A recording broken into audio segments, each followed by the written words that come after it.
그 다음 주제가 이제 치유와 전환이라는 주제가 있고 아주 자주 나오지는 않습니다. 근데 이제 그래도 나오는 영역이니까 그러니까 어려운 영역은 아니에요.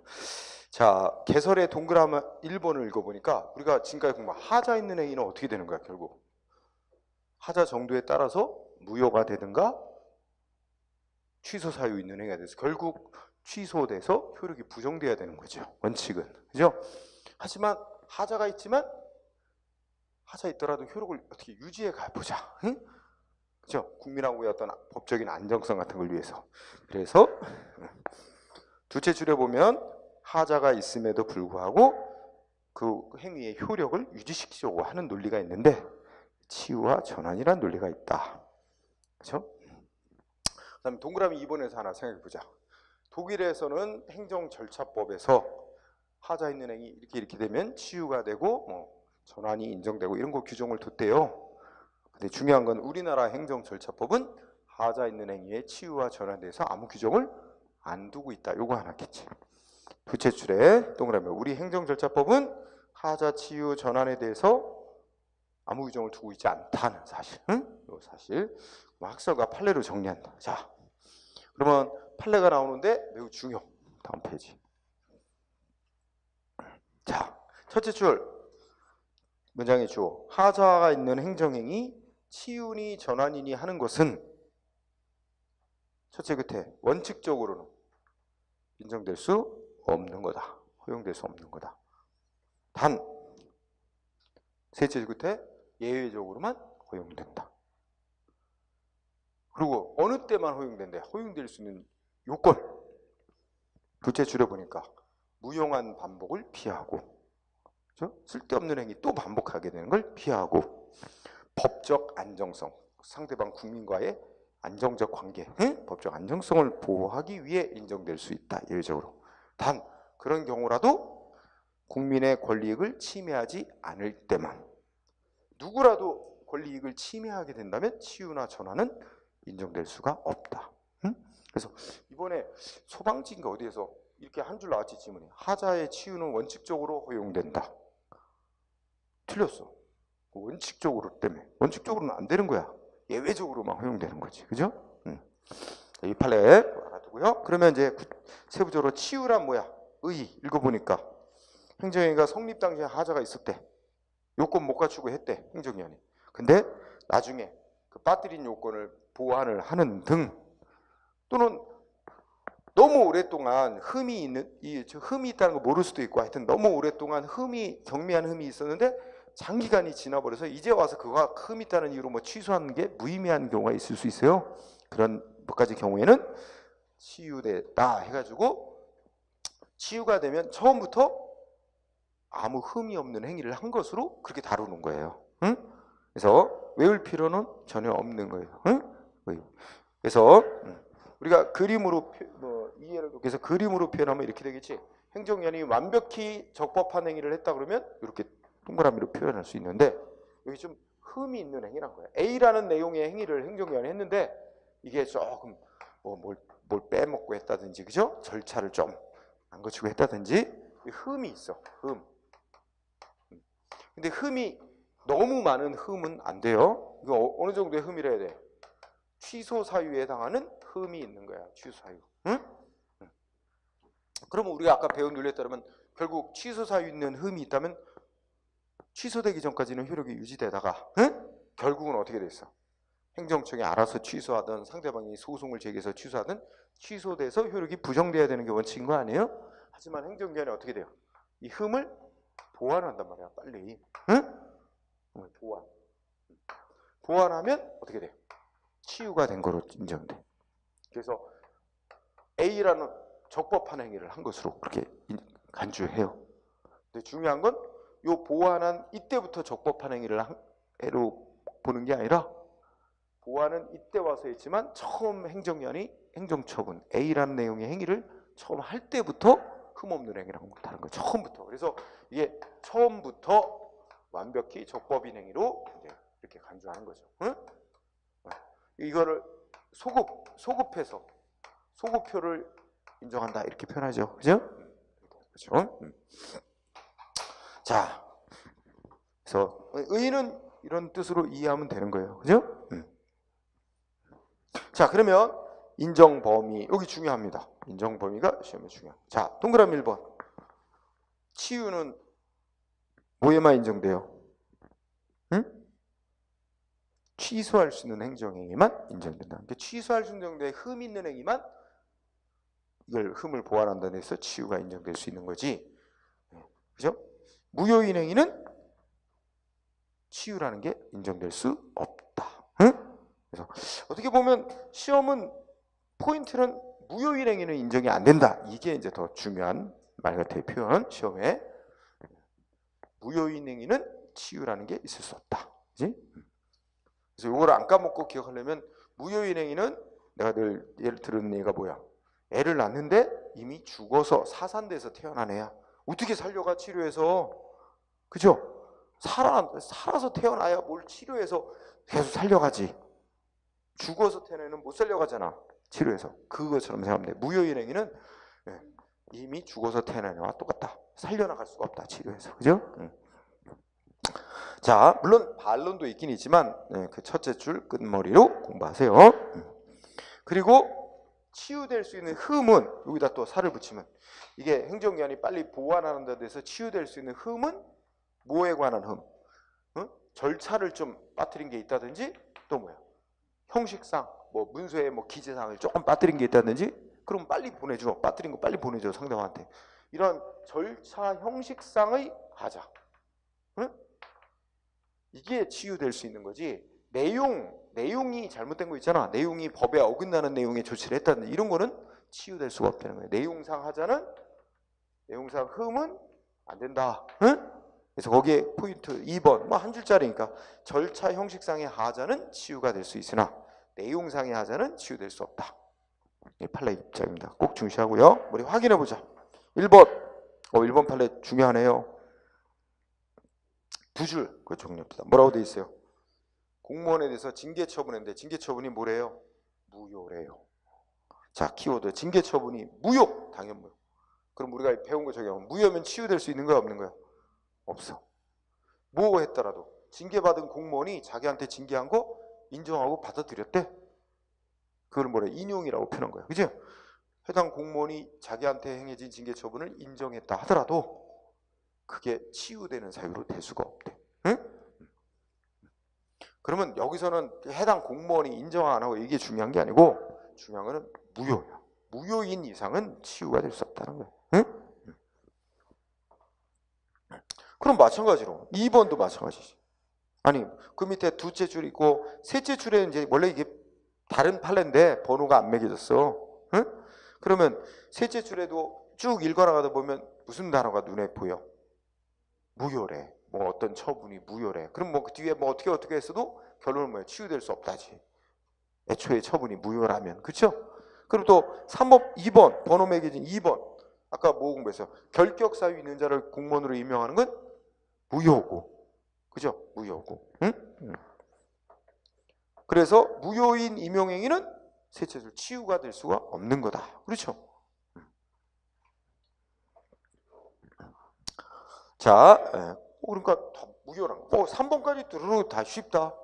3번 말이 어려워. 뭐 토지 등급 결정 어쩌고저쩌고. 아유, 이런 게 중요해. 그런 건 뜻 몰라도 이 토지 등급 결정이라는 처분이 하자가 있었고 하자가 어느 정도래요? 무효래요. 첫째 끝에 무효. 그렇다면 그 이후에 뭐 어떻게 했어도 넷째 줄 치유되는 거 아니다. 그죠? 다 그래서 이 무효라는 단어가 눈에 딱 들어오면 치유가. 그러니까 시험 문제 딱 풀 때 지문 보는 순간 끝부분 치유된다 안 된다 뭐 이렇게 써 있을 거 아니야? 끝부분이. 치유에 대해서 물어본다? 근데 처분이 무효라 그런다? 그럼 그냥 딱 결론 나는 거지. 그 내용을 다 이게 뭔 내용일까? 이거 몰라도 상관없다니까.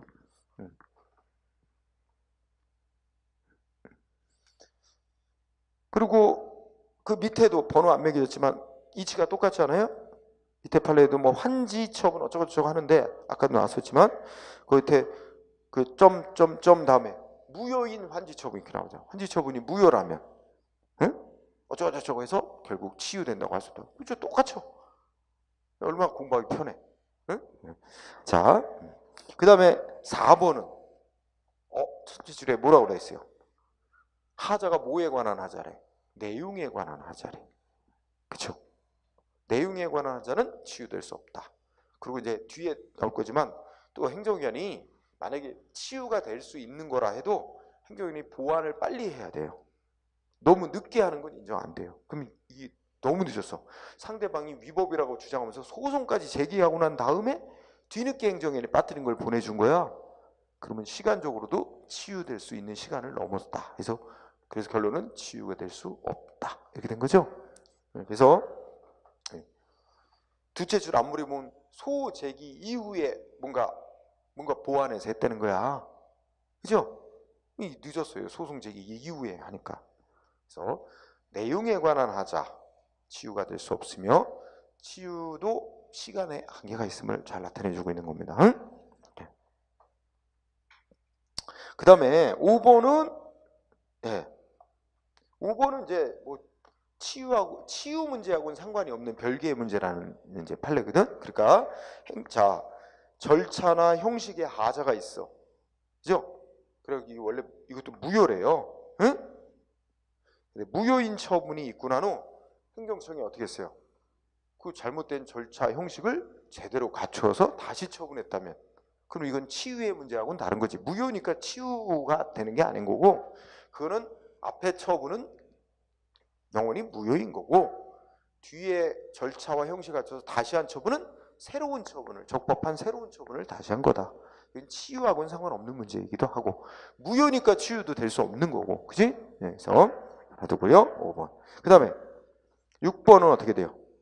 첫째 줄 이미 익숙한 거. 처분이 적법이냐 위법이냐. 처분의 적법 여부는 어느 때를 기준으로 판단한다 그랬어요? 처분 당시의 법과 상태를 기준으로.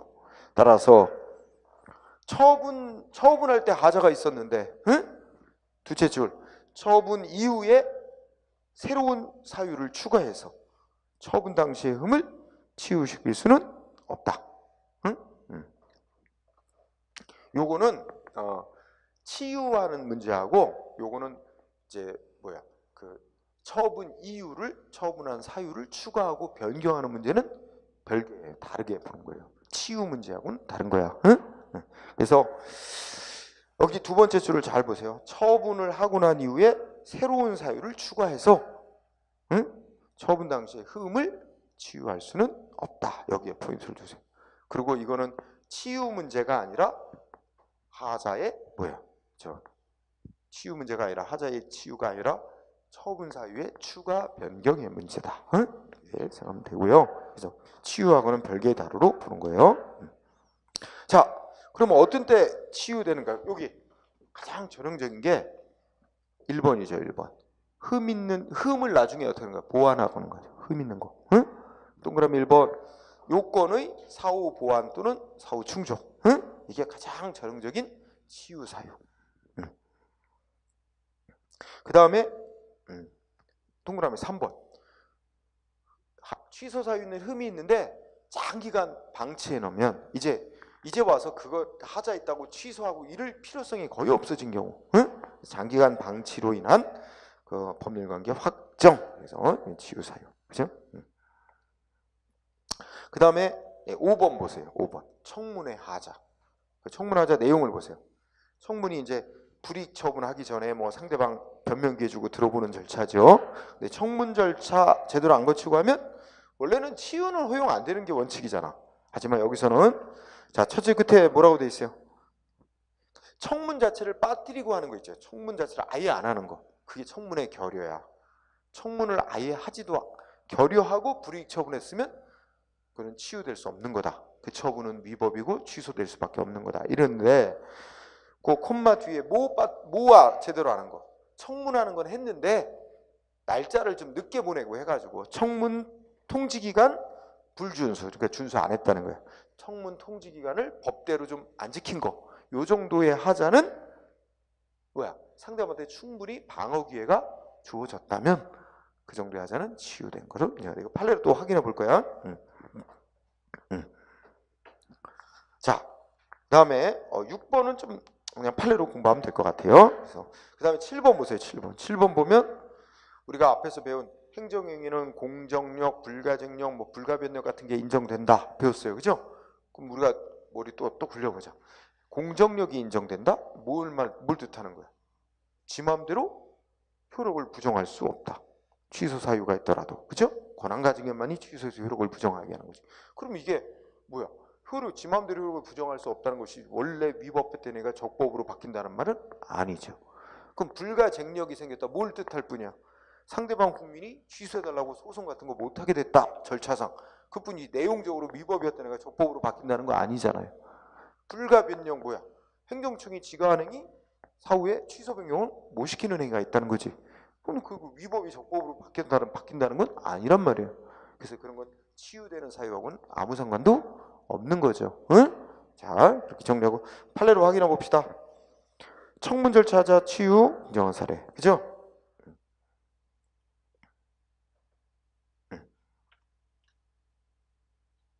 자, 치유 부정한 사례인데 야, 아마 교도소에 갇혀 있는 사람인가 봐. 근데 셋째 죄를 보니까 금치처분한데, 그쵸? 금치처분이 아마 영화에서 보듯이 무슨 독방 같은 데 가두는 걸 거야. 응? 독방에 수용하는 거. 그런데 이것도 일종의 교도소에 갇혀 있는 수용자에게 벌 주는 겁니다. 그쵸? 금치처분하려면 원래 뭐 해야 된대? 서면이든 구술이든 이거 징계위원회 같은 거 연단 말이야. 그죠? 거기에 출석하라고 통지를 해서 상대방이 출석해서 자기 변명할 수 있는 기회를 주고 들어보고 해야 된다는 거지. 그래서 출석 통지서를 보내야 되는데 출석 통지서를 보낸 사실이 없다는 거야. 인정이 안 된대. 응? 그러므로 어떻게 돼요? 사전에 출석 통지서를 보내지 않고 금치 처분한 거는 절차를 안 지키고 한 거에 대해서 뭐래요? 위법이며 취소되는 거래. 그죠? 그러더니 그래서 결국은 마지막에 뭐라 그랬어요? 응? 이 교도소 수용자가 징벌위원회에 출석하여 진술한 것만으로는 위의 하자가 치유됐다고 볼 수 없다. 그러니까 얘가 징벌위원회에 출석은 했네. 출석을 했는데 출석하라고 사전에 통지서 안 보냈잖아. 그러니까 상대방은 뭐 때문에 자기가 이렇게 금치 처분을 당하게 되는지, 이런 징계를 받는지 이유를 알고 그 출석 통지서에는 당신이 뭘 위반했기 때문에 뭐 이렇게 뭘 하려고 그런다. 그럼 상대방이 통지서 받고 생각을 하고 뭘 주장해야 될지 시간을 가지고 이제 자기를 방어할 수 있는 그 논거를 만들 텐데 그럴 여유도 안 줬잖아. 출석 통지를 안 보냈으니까. 그러니까 그냥 근데 나오긴 나왔대요. 이제 징벌위에 나와서 출석했다 하는 거, 출석해서 진술한 것만 갖고는 그 원래 출석 통지서 사전에 보내도록 한 목적이 제대로 달성했다고 보기 어렵다는 취지죠. 응? 자, 근데 청문 절차 이게 또 치유를 인정한 사례가 있어요. 응? 그래서 1번이 아주 시험에 많이 나옵니다. 1번이 아주 단골로 나오는 판례지. 그래서 1번에 보면, 자 여기도 보면 식품위생법상 식품위생업자한테 뭐 하냐면 영업정지를 시킨대요. 근데 영업정지 시키기 전에 절차상 먼저 뭐 해야 돼? 응? 사전에 영업정지할 예정이라고 막 기재해서 통지서 보내고 상대방한테 청문한다고, 너 얘기 들어보고 이제 하는 절차 거칠 거라고, 청문 언제 한다고 날짜 하고 해서 통보를 해줘야 돼요. 그럼 통보를 하긴 했대요, 안 했대요? 응? 청문한다고 청문한다고 그 통지서 보냈대요, 안 보냈대요? 보냈어요. 보내긴 보냈는데 늦게 보냈어요. 응? 원래 그 행정청이 만약에 상대방 업자에게 이제 변명할 기 주고 들어보는 날짜, 청문하는 날짜를 요 날로 잡았으면 요 날부터 최소 10일 전까지는 상대방한테 청문한다고 통지서를 보내줘야 되게 법으로 돼 있어. 그 정도로 돼야 얘가 이제 뭐 자기를 방어할 준비도 하고 이렇게 한다고 해서 10일 전에까지 보내도록 돼 있는데 행정청이 10일 전에 보낸 게 아니라 예를 들어 7일 전에 보낸 거야. 응? 7일 전에. 그러면 일단 다 봐요. 7일 전에 보냈고 상대방 요 날짜에 와서 자기 변명 기회 가졌고, 그런데 뭐 별로 참작할 만한 게 없으니까 원래 예정했던 대로 영업정지 처분 나갔거든. 응? 그랬더니 상대방 그럼 이 영업정지 처분은 일단 위법이래 아니래? 일단 위법이야. 왜? 10일 전에 보내게 돼 있는데 7일 전에 보냈으니까 이 청문 절차를 제대로 안 지키고 영업정지 처분을 내보낸 게 돼서 절차를 안 지키고 했다. 그래서 위법으로 인정을 한 거예요, 일단. 그래서 일단은 위법이긴 한데 청문이라는 절차를 거치게 하는 건 상대방한테 변명할 기회를 주자는 거지. 응? 근데 날짜를 조금 어기긴 했는데 이 사람이 문제 제기 안 하고 이 통지한 날짜에 와서 자기를 충분히 방어할 기회를 가졌다면 그럼 법에서 청문 절차를 청문 통지서를 보내서 청문 절차를 거치도록 하는 그 청문 제도라는 걸 둔 목적은 달성됐다고 볼 것이다. 그래서 어떻게 돼? 응? 치유 인정했어요. 그죠? 치유 인정했어요. 자, 그래서 1번이 아주 되게 앞에 이제 내용 길지만 시험은 길게 못 내잖아. 그 밑줄 친 부분만 주로 내는 거지. 더 줄이면 판례는 청문 절차의 하자의 치유를 인정한 사례도 있다. 이거 내는 거야. 응? 맞습니다. 그러면 우리가 거꾸로 한번 생각해보자. 이거 만약에 치유를 인정 안 해주면 어떻게 될까? 그러면 상대방이 지금 소송 냈단 말이야. 위법이라고 영업정지 처분 취소해달라고. 취소 안 해준다는 얘기죠. 만약에 치유를 인정 안 하면 그러면 이 영업정지 처분은 위법이고 취소 판결 내릴 거야. 그러면 행정처는 어떻게 해야 돼? 처음부터 다시 시작해야죠. 그래서 다시 뭐 해야 돼? 문서로다가 당신 이제 언제 똑같은 거 또 하는 거야. 똑같은 거 똑같이 하고 다만 날짜만 10일 전까지 다시 보내주고 상대방 와서 또 얘기하고 그다음에 결국은 별로 참작할 게 없는 거니까 원래 똑같은 영업정지에 또 나갈 거 아니냐. 괜히 시간만 지체되고 아무것도 얻어지는 것도 없고 그죠? 그런 이치를 감안하는 거죠. 응? 어차피 취소시키고 다시 하게 한들 달라질 게 없어 보이니까 인정하는 겁니다. 치유된 거로. 응? 원래 조치를 처음부터 적법한 행위로 간주하는 거예요. 1번 중시하고요. 그러면 2번도 마찬가지죠. 응? 원래 그 징계 대상자에게 서면으로 출석 통지하도록 돼 있나 봐. 여기 이쪽 관련 법은. 그죠? 근데 서면으로 출석 통지를 안 하고 뭐 했대? 구두로 했대. 응?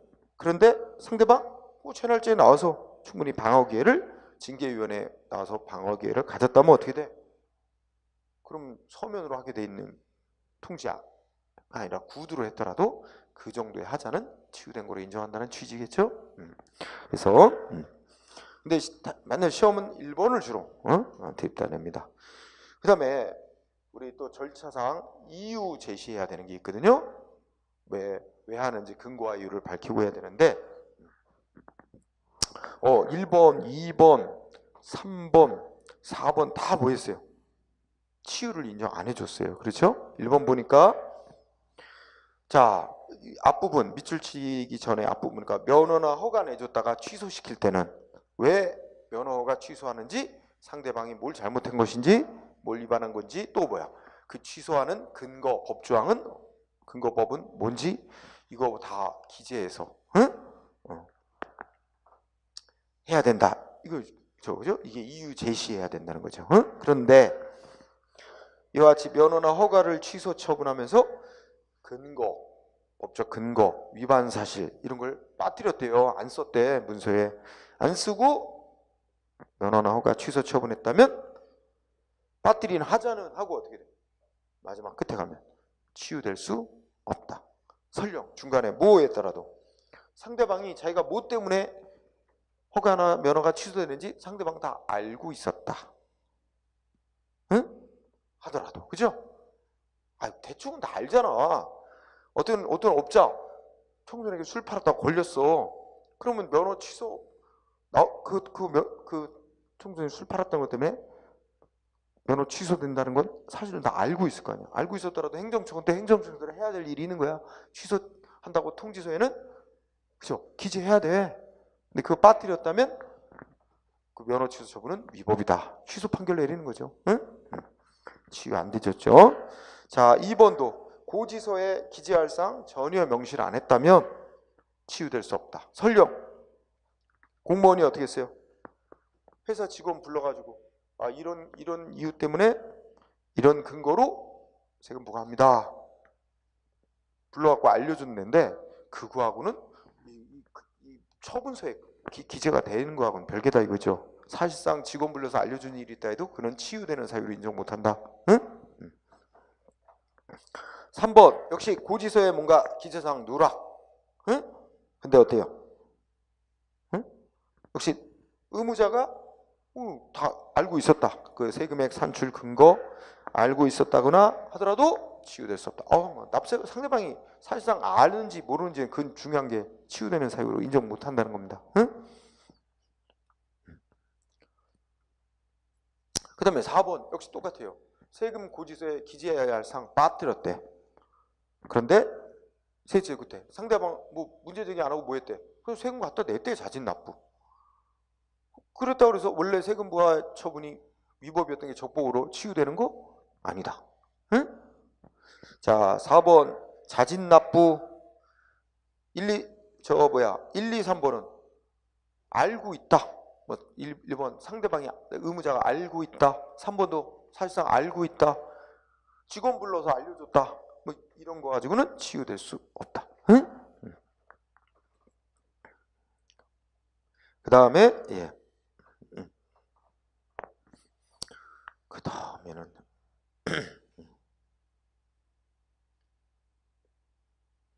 6번을 보니까 역시 납세 고지서의 기재 누락이죠. 근데 어떻게 했어요? 행정위원회 보완 통보해줬죠. 근데 왜 결론을 보니까 치유될 수 없다고 그랬을까? 응? 응? 왜 치유 인정 안 해줬을까요? 보완 통지를 언제 해줬어요? 너무 늦게 해줬죠. 그죠? 둘째 줄 앞머리 보니까 언제 해줬대?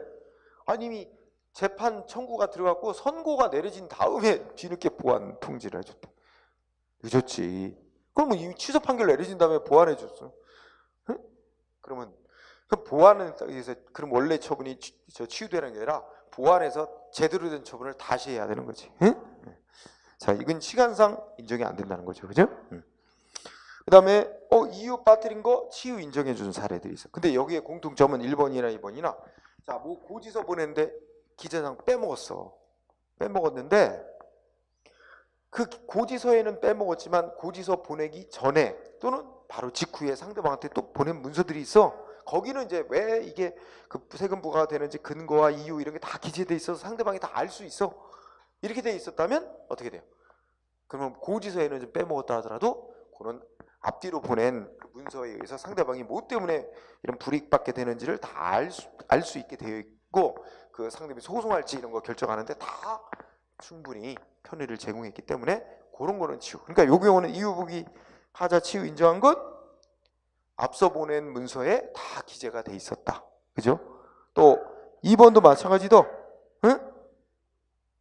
그 이전에 뭐 예정 통지서 보낸 거에 다 제대로 기재사항이 있었다. 그럼 상대방이 근거와 이유를 알고 소송할지 말지 이런 거 결정하는데 전혀 지장을 준 게 없다 그러면 치유가 인정되는 거예요. 그러니까 치유.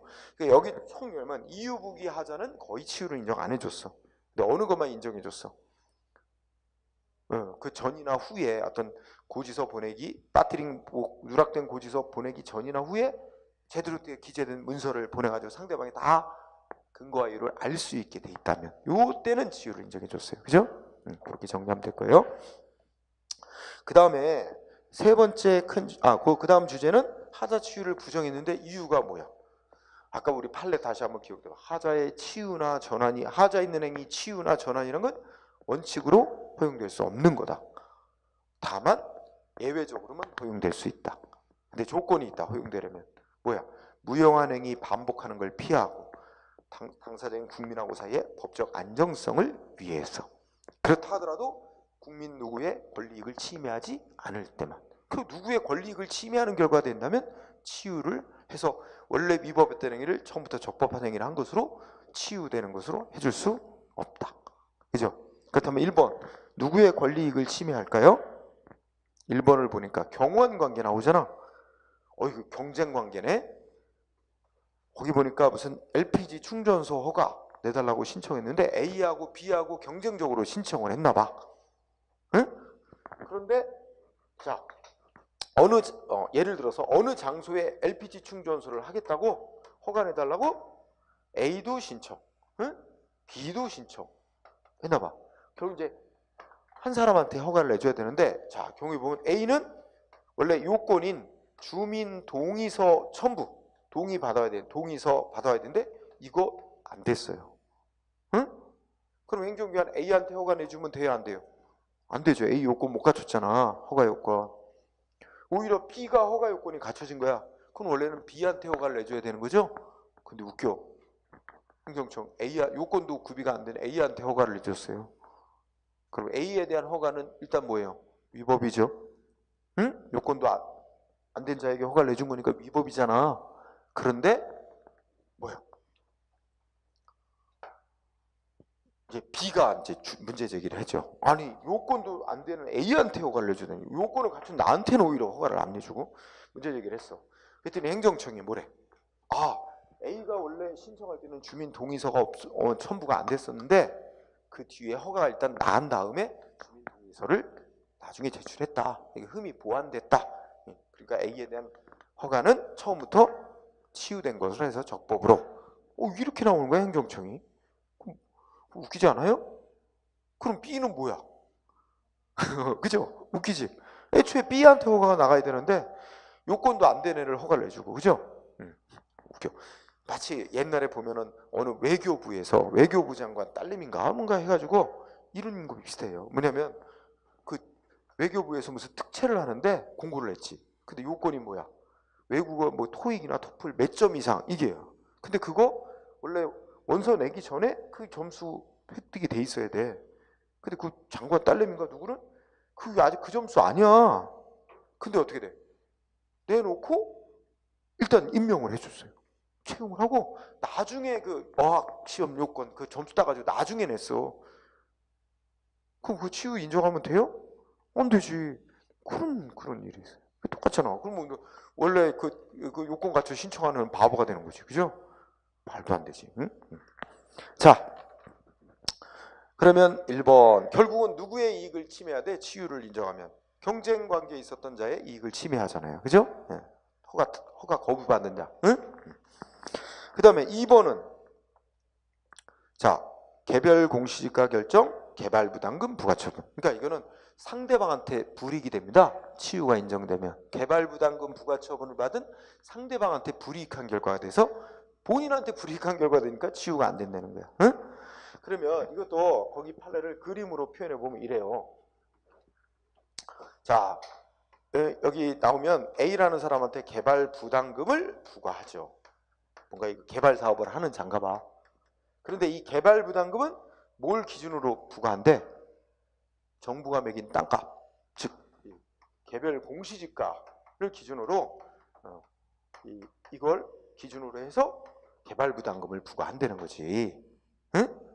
그런데 이 개별 공시가 결정이 뭔가 이게 잘못된 거야. 이게 위법이 있는 거야. 하자. 응? 그러면 이제 상대방한테 A가 됐는데 상대방은 A는 뭐라고 주장해? 개발부담금 부과처분 위법이다. 왜? 잘못된 개별 공시가를 기준으로 해서 개발부담금을 산정해서 부과했으니까 위법이다. 이렇게 주장하는 거죠. 근데 얘는 지금 이 부과하면서 뭐 정해놨겠어요? 납부기간을 지정해줬겠죠? 언제까지 내라고. 그래요? 납부기간 정해줬을 거 아니야? 언제까지 내라고 부과하면서. 근데 A 뭐예요? 이 개발부담금 부과는 위법이다. 그러면서 아직 안 낸 거야. 응? 안 내고 있었는데 자, 이 사람이 문제 제기를 해서 이 개별 공시가가 잘못돼 있다. 잘못 결정된 거다. 문제 제기를 하니까 행정청은 어떻게 했어? 여기까지 나온 뒤에 아직 안 내고 있는데 뒤에 다시 뭐 했죠? 다시 개별 공시지가를 다시 결정했어요. 응? 다시 결정했어요. 제대로 절차 밟고 뭐 어떻게 해서 다시 결정했는데 금액은 똑같아요. 땅값은 동일한 금액이 나온 거야. 동일한 땅값이 정해졌어요. 응? 그러면 이게 다시 결정한 개별 공시 가지고도 금액이 전과 이거랑 금액이 똑같으니까 어떻게 될까요? 개발 부담금도 액수가 산정 이걸 기초로 하는데 똑같을 거 아니야. 그렇죠? 그러니까 행정청이 그 개별 공시가 결정 다시 조사해서 다시 결정했더니 금액이 똑같더라. 그러니까 어차피 개발 부담금도 금액 똑같다. 금액. 그러니까 뭐야? 처음에 개별 공시가 결정 잘못돼 가지고 이 개발 부담금 한가와 하자 있는 건 치유된 거로 인정해서 그대로 그냥 그대로 내면 돼. 이렇게 했겠죠. 행정청은. 응? 근데 그대로 내도록 하면 어떻게 치유된 거로 하면 얘는 안 내고 있었거든. 유급이라고 하면서 납부기한 지났어요. 그 뭐 물어? 연체료. 그 가상금이라고 하는 거 연체료까지 내야 돼. 그죠? 그럼 만약에 이거를 치유를 인정 안 해주면 어떻게 돼? 그러면 이거 위법이니까 취소. 그럼 다시 해서 이 다시 결정된 개별 공시가를 해서 다시 개발 부담금 다시 부과할 거야. 그러면 이게 다시 나오면 그러면 이거 아무것도 이제 달라진 거 없이 똑같은 금액이다. 이제 납부기한 정해줄 거야. 이때까지 납부하면 연체료 안 내도 되잖아. 근데 얘는 이걸 치유된 거로 인정하면 이거 똑같이 다시 나왔다. 이것도 똑같으니까 원래 거를 그대로 처음부터 적법한 처분이었다 해서 납부하도록 한다면 연체료까지 내야 되니까 상대방한테 불리하게 되는 결과가 된다. 그러니까 안 된다. 그래서 이번은 그 본인에게 연체료까지 내야 되는 문제가 불리한 결과가 되니까 치유를 허용할 수 없다. 그죠? 그 다음에 3번도 마찬가지야. 3번은 그냥 야 첫째 줄 보니까 조합 설립 인가처분 나오지. 말 길지 마. 재건축 조합 설립 인가처분. 이거 뭐라 그랬어 이거? 특허야 인가야 허가야? 조합 설립 인가처분. 응? 뭐예요? 특허. 재개발 조합이라는 행정 주체의 지위를 설정해주는 특허 처분이라고 하는 거죠. 조합 설립 인가처분. 근데 조합 설립 인가처분 요건이 뭐야? 조합 설립 인가를 해주려면 그 재건축 사업 구역 내 토지 소유자 예를 들어서 뭐 75% 이상, 뭐 3분의 2 정도, 그 중요한 게 아닌데 예를 들어 3분의 2 이상 토지 소유자가 동의해야 되는 거야. 근데 3분의 1밖에 동의를 안 했는데 조합 설립 인가를 내준 거지. 그럼 조합 설립 인가는 하자가 있는 거야. 근데 일단 하자 있는 조합 설립 인가 나간 다음에 뒤늦게 뭐야? 또 더 많은 수의 이제 동의서를 받아왔다고 제출했다는 거야. 그 치유 인정해줘요? 그러면 누구한테 불이익하게 될까요? 이 재건축 반대하는 사람들한테 불이익하게 돼. 재건축 사업이 진행되게 되는 거 아니야? 그러면 그렇죠? 그 재건축에 반대하는 사람들은 애초에 신청할 때 동의 요건이 구비가 안 됐으니까 좋아라 이제 재건축 사업 안 한다. 응? 했는데 나중에 추가로 받아서 갔다니까 그걸 처음부터 적법한 인가를 해준 것으로 하면 재건축 사업 그냥 진행되는 거 아니야? 반대하는 사람들의 불이익한 결과가 되니까. 그 다음에 4번도 마찬가지죠. 그렇죠? 응? 3번이나 4번이나 마찬가지예요. 그죠?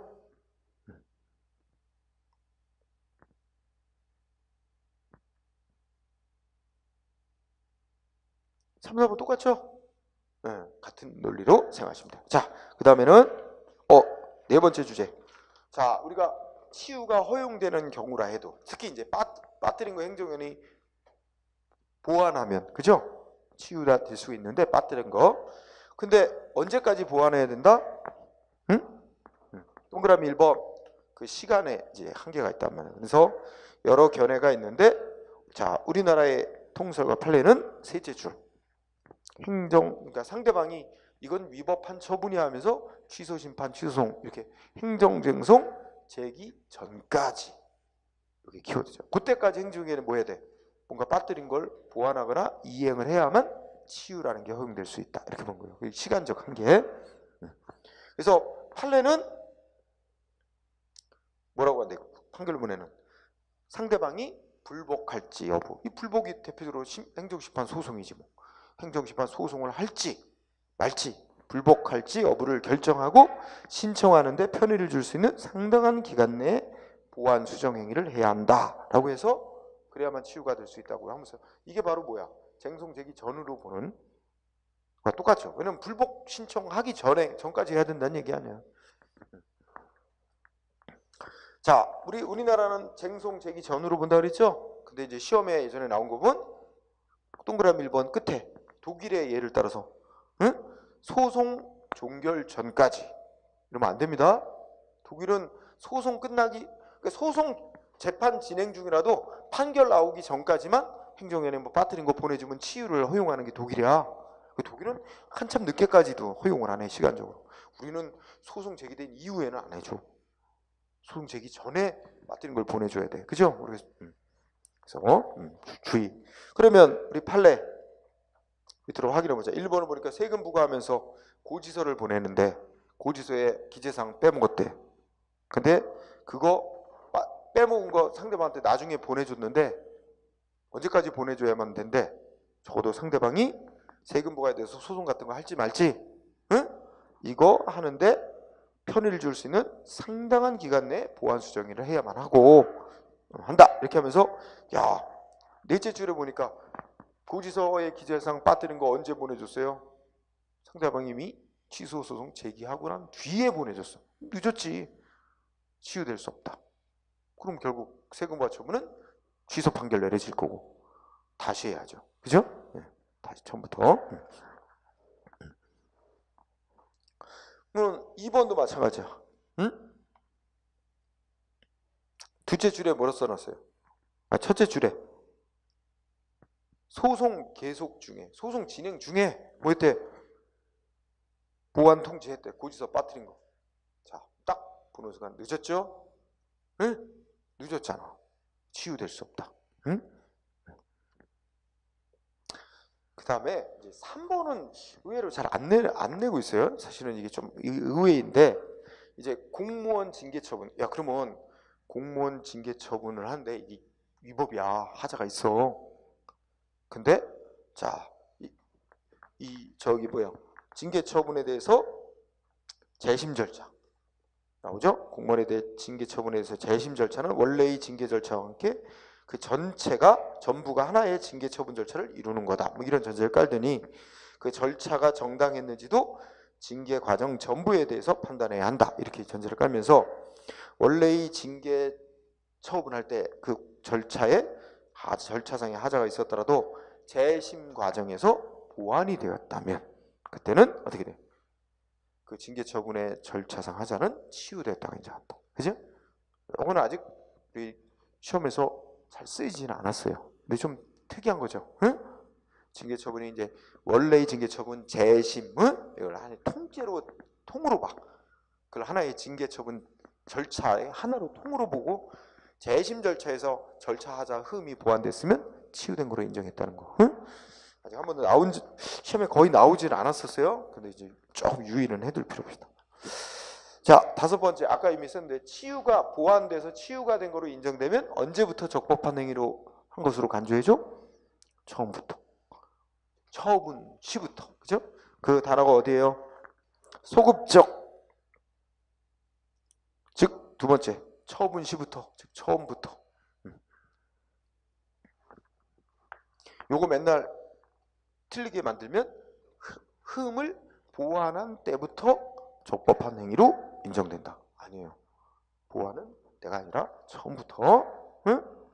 보완을 하고 나면 처음으로 돌아가서 처음부터 적법한 행위를 한 것으로 갔죠. 그러면 치유가 되면은 이제 위법이 없는 거로 다루는 거지 적법인 거로. 그러니까 이제 상대방도 위법이라고 그 치유가 된다면은 위법이라고 주장하면서 취소 못하고 행정청도 직권으로 취소 못하게 되는 거지. 적법이 되는 거는 거. 그죠? 그런 게 이것이고요. 그 다음 주제는 뭐예요? 전환 나왔죠? 전환. 전환 말 그대로 보면 바꾸는 거잖아. 응? 자, 전환에 대해서 봅시다.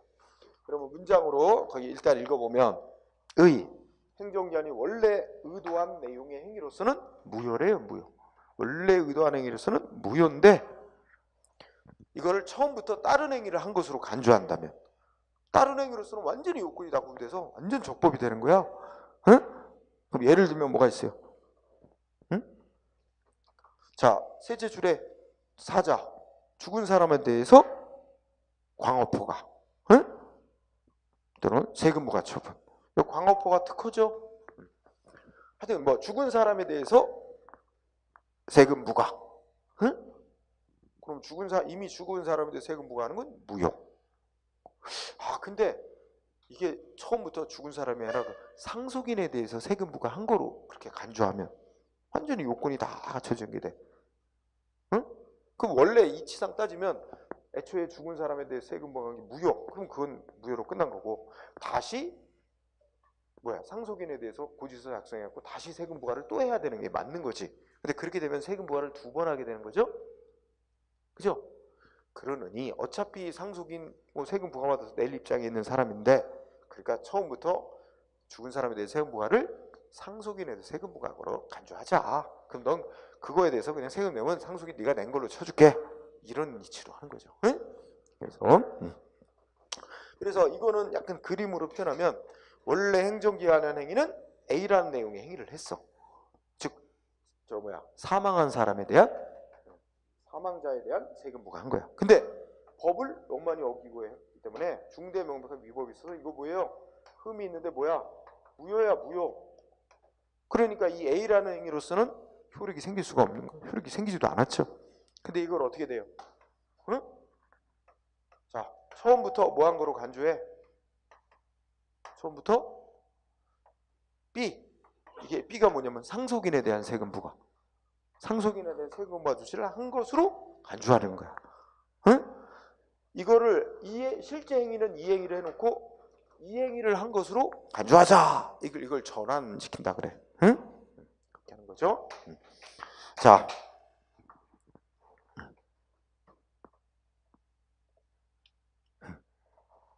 자, 우리 판례를 볼까요? 그 판례가 하나 소개돼 있죠. 자, 귀속재산 나온다, 그죠? 귀속재산은 일제 총독부가 남긴 재산이지, 그죠? 우리 정부가 해방 후, 받은 귀속재산을 불화해줬대. 그런데 귀속재산을 불화받은 자가 사망을 이미 해버렸대. 그럼 불화받은 자에 대해서 사망한 걸 모르고 어떻게 했어요? 행정청이. 응? 불화해줬던 거 취소한대요. 귀속재산 불화를 해줬다가 불화해준 거 취소 처분을 했어요. 그런데 취소 처분서 나가기 전에 어떻게 됐어? 불화받은 자는 사망을 해버렸어. 응? 그리고 불화받은 땅은 상속인에게 이미 넘어가 있어. 그래서 행정청이 어떻게 한 거야? 다시 상속인에 대해서 불화 처분 취소한다고 안 보내고 뭐로 한 거야? 애초에 맨 처음에 불화 처분 받았다가 사망한 자에 대해서 불화 처분 취소한다고 보낸 거 상속인에 대해서 불화 처분 취소한다고 보낸 걸로 간주한 거죠. 응? 여기에 바로 전환의 논리가 깔려 있는 겁니다. 그죠? 자, 또 알아둘 판례고요. 오래된 일이지만. 그 다음에 이게 전환이라는 게 인정되려면 어떻게 해야 된대요? 원래 행위는 무효. 그 흠 있는 행위라서 요건. 근데 뒤에 행위는 요건을 다 구비하고 있어. 전환될 다른 행위는. 응? 그리고 두 행위 간에 동그라미 1번 뭐가 있어야 돼? 공통성. 실질적으로 공통성. 세금 부과하면 세금 부과 이런 공통성이 있어야 된다는 거죠. 그죠? 그 다음에 2번 너무 당연해요. 동그라미 2번. 그 전환될 다른 행위. 응? 수력 발생 요건 다 갖추고 있어야 되겠죠? 당연한 얘기고. 그 다음에 3번 행정청의 의도에 반하는 것이 아니어야 되고. 4번 누구한테도 불이익이 안 생겨야 됩니다. 응? 국민 누구한테 불이익이 생기면 치규나 전환이 허용될 수 없다 그랬어요. 국민 누구한테도 불이익한 결과가 안 생겨야 된다. 그리고 객관적으로 무용한 쓸데없는 행위 반복을 회피하는 의미가 있어야 되고 뭐 등등. 외우지 않아도 대충 알 수 있어요. 자, 인정범위 동그라미 1번. 아까 치유는 어땠어요? 치유는 무효행위는 치유가 될 수 없다 그래서 치유시켜서 유지시킬 효력 자체가 발생 안 했기 때문에. 근데 전환은 애초부터 무효인 행위만 전환이 허용된다고 봅니다. 응? 취소할 수 있는 흠을 가진 행위는 아까 말한 대로 뭐 할 수 있어요? 흠을 보완해서 치유시켜가지고 처음부터 의도했던 행위를 그대로 유지해 갈 수 있잖아. 치유 쪽으로 가야지 한다는 얘기죠. 그래서 반대로 전환은 무효인 행위만 인정되고 취소할 수 있는 행위는 인정 안 된다고 봅니다. 물론 반대 견해도 있긴 있어요. 이게 다수설 입장이고. 2번은 외우지 말고 우리가 당연한 성질. 응? A한테 운전면허를 내줬는데 의사면허 내줬는데 의사면허 받기 사흘 전에 사망. 그럼 그걸 상속인에 대해서 의사면허 내준 것으로 간주해 줄 수가 없어. 그죠? 응? 당연히 이치상 그렇죠? 네. 자, 3번은 이렇게 생각하면 돼. 여기 원래 행정칙이 맨 처음에 한 행위가 재량행위였어. 근데 그게 무효야. 기속행위는 그러면 다른 행위를 한 것으로 간주하자 하는데 그 다른 행위가 기속행위에 해당하는 행위야. 응? 그럼 그거는 허용된대 안 된대? 재량행위를 기속행위로 전하는 건 허용. 그건 뭐야? 행정기관 입장에서 더 법적 구속을 많이 받는 행위로 바꾸는 거잖아. 근데 반대로 원래 기속행위에 해당하는 조치는 되게 무효다. 근데 행정기관의 재량이 더 많이 부여되는 재량행위로 한 것으로 간주 바꾸는 것은 행정기관이 그만큼 자유를 더 누리는 행위 쪽으로 바꾸는 거 아니야? 그거는 허용되지 않는다. 이렇게 본다는 거야. 근데 시험에 거의 안 냈어요. 자, 전환의 효과는 두 가지 공부합니다. 하나는 뭐예요? 전환이 인정이 되면 동그라미 1번 언제부터 전환된 다른 행위를 한 것으로 간주해줘요?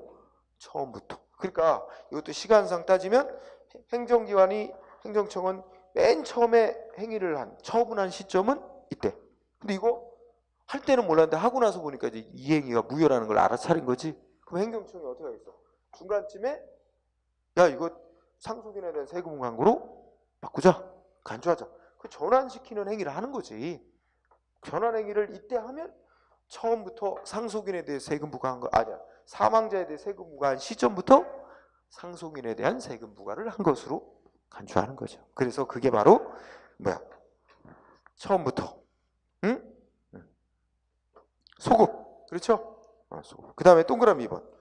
행정기관이 야, 저 사망자에 대한 세금 부과 그를 상속인에 대한 세금 부과로 간주하자. 그리고 이제 전환하는 행위를 하는 거 있지. 행정기관에 전환시키는 조치 그 자체가 또 하나의 행정행위. 전환시키는 행위 그 자체가 또 하나의 행정행위. 그러면 위에서 말한 전환시키는 요건이 구비 안 됐는데 전환을 했다면 그 전환 때문에 불이익받은 상대방 국민은 그 전환시킨 조치에 대해서 소송으로 다툴 수 있게 된다. 이렇게 얘기할 수 있는 거죠. 1번, 2번. 예, 그렇게 정리. 그죠?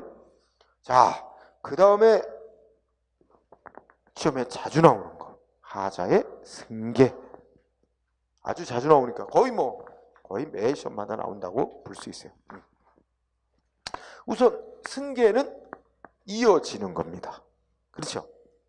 하자의 승계 또는 어떤 출제자는 위법성의 승계, 위법의 승계 이렇게도 얘기를 해요. 뭐 같은 얘기야. 위법의 승계. 자, 그러면 우선 문장을 분석해 봅시다. 문장을 보니까 행정기관이 국민한테 둘 이상의 조치를 연속적으로 합니다. 응?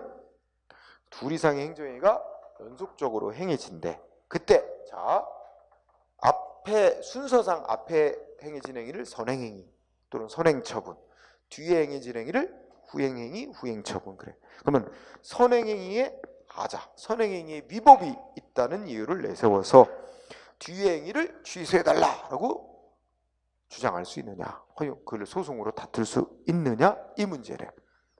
응? 자, 이 문장을 보면 우리가 이제 우리가 선행행위란 말하고 후행행위란 말 나오죠. 그럼 상대방이 지금 뭘 갖고 소송으로 다투느냐의 문제래. 선행행위를 다투어 후행행위를 다투요. 후행행위를 소송으로 다툴 수 있느냐예요.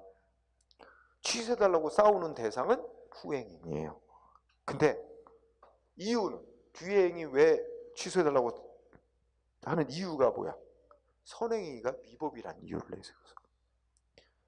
그러니까 그래서 그 말, 선행행위의 위법을 내세워서, 선행행위에 하자가 있다는 이유를 내세워서 뒤에 후행행위를 취소해달라 소송으로 다툴 수 있느냐의 문제입니다. 그럼 이 말 속에는 선행행위의 하자, 선행행위 위법이 후행행위도 이어졌다. 이 논리와 같잖아. 그러니까 후행이 취소해달라 이런 말이 되는 거죠. 그죠? 자, 그러면 동그라미 2번. 하자 승계를 허용해주면 어떻게 되냐면 읽어볼까요? 하자 승계 인정되면 선행행위에 위법이 있는데 그만 소송기간 놓쳤어. 불가증력 생겼다고 해. 큰일 났네. 상대방은 선행행위 위법인데 그만 선행행위는 소송기간 지나서 못 다투게 됐어요. 그런데 그 뒤에 이어진 후행행위는 아무 위법이 없어요. 이거 어떻게 해? 그래서 머리 썼어. 그죠? 선행행위는 소송 대상 못하니까 뒤의 행위를 소송 대상으로 해서 취소해달라고 해. 이유는 근데 앞행위 위법이고 앞행위를 기초로 해서 뒷단계 나온 거 아니냐, 이렇게 한 거죠. 만약에 이걸 받아준다면, 그래서 뒤의 행위를 취소해준다면 상대방은 어떻게 될까요? 소송을 통해서 구제받을 수 있는 길이 열려요. 결국 자, 동그라미 2번에 하자 승계 인정되면 어떤 장점이 있는 거야? 응? 상대방 권리 구제가 가능해집니다. 응? 그게 바로 이유 때문에. 자, 그 다음에 동그라미 3번 문장 중요해요. 자, 우리가 하자의 승계는 선행행위의 위법이 후행행위로 이어지느냐, 이 문제지.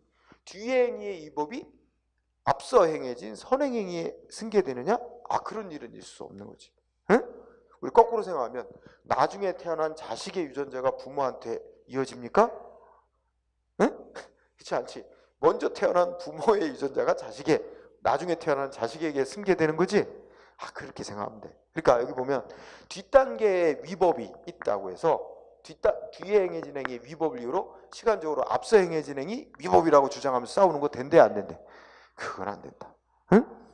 그렇게 승계가 될 수는 없는 거다. 그래서 후행행위의 하자를 내세워서 이유로 해서 시간적으로 앞선 선행행위를 다투는 것은 하자의 승계하고는 상관이 없는 문제고 허용될 수도 없는 일이다. 응?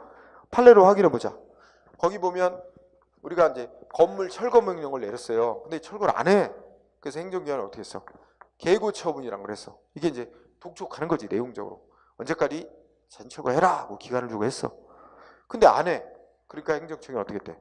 강제 철거 조치를 후속 조치로 강제 철거에 들어갔어요.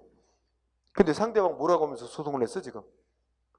뒷단계 대집행 뒤에 대집행이라고 하는 거 강제 철거라고 생각. 강제 철거 조치에 위법이 있다는 이유를 내세워서 시간적으로 앞서 행해진 계고 처분 취소해달라. 이 얘기는 뭐야? 뒤에 행위의 위법을 이유로 앞행위 취소해달라고 청구하는 건데 이건 허용될 수 없는 거다. 응? 알아둬야 됩니다. 자, 그러면 쌍가로 2번. 자, 이해를 잘 해봅시다. 지금 논의의 하자의 승계라는 거, 논의가 되려면 네 가지 요건이 충족된 상황일 때 얘기가 됩니다. 이 네 가지 요건이 충족된 상황이 아니면 얘기할 건덕지가 없어요. 거리가 안 돼. 자, 첫째 뭐 해야 돼요? 앞행이나 뒤행이나 다 소송 대상이 되는 조치해야 됩니다. 우리가 지금 뭐해서 앞행이 소송할 수 있었는데 그만 소송기간 지나서 못 다투게 됐고 뒤행위를 갖고 소송하는 걸 할 수 있느냐지, 그죠? 그러니까 앞뒤행위 모두 소송 대상이 되는 조치라는 걸 저지로. 근데 이거는 이제 별로 틀리게는 않네. 자, 2번이 중요해.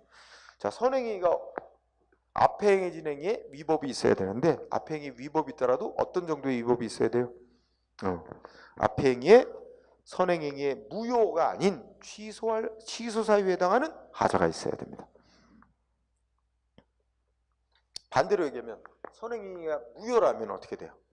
그냥 선행행위 가만 놔둬도 무효고, 그리고 무효인 선행행위를 기초로 뒷단계 행위한 거 있지? 다 자동 무효야. 응? 그러니까 언제나 승계돼 버리는 거라 승계되냐 안 되냐 논의할 여지도 없는 거야. 그냥 무조건 다 승계되는 거니까. 그래서 선행행위가 존재하지도 않는다든지 선행행위가 무효라면 언제나 뒤행위도 무효가 되기 때문에, 무효로 만들기 때문에 이건 언제나 무효인 하자는 승계되어 얘기할 필요성이 없다는 거야. 논의를 할 이유가 없어. 응? 그러면 선행행위의 취소 사유인 하자. 그러면 선행행위의 취소 사유인 하자가 있으면 상대방 뭐 하면 돼? 선행행위 취소해달라고 기간 내에 소송 제기해서 선행행위 취소받으면 어떻게 돼요? 그럼 선행행위 취소돼서 없어지죠? 그러면 선행행위 무효인 거야. 똑같아지는 거야. 그럼 뒷단계 행위들 다 무효야. 효력 소멸되는 거야. 응? 그런데 선행행위 그만 취소해달라고 소송할 수 있는 기간이 지나버려가지고 선행행위를 소송으로 못 싸우게 됐을 때가 이제 문제 상황이 돼요. 사망, 뭐 있어? 선행행위의 불가증력 발생. 응?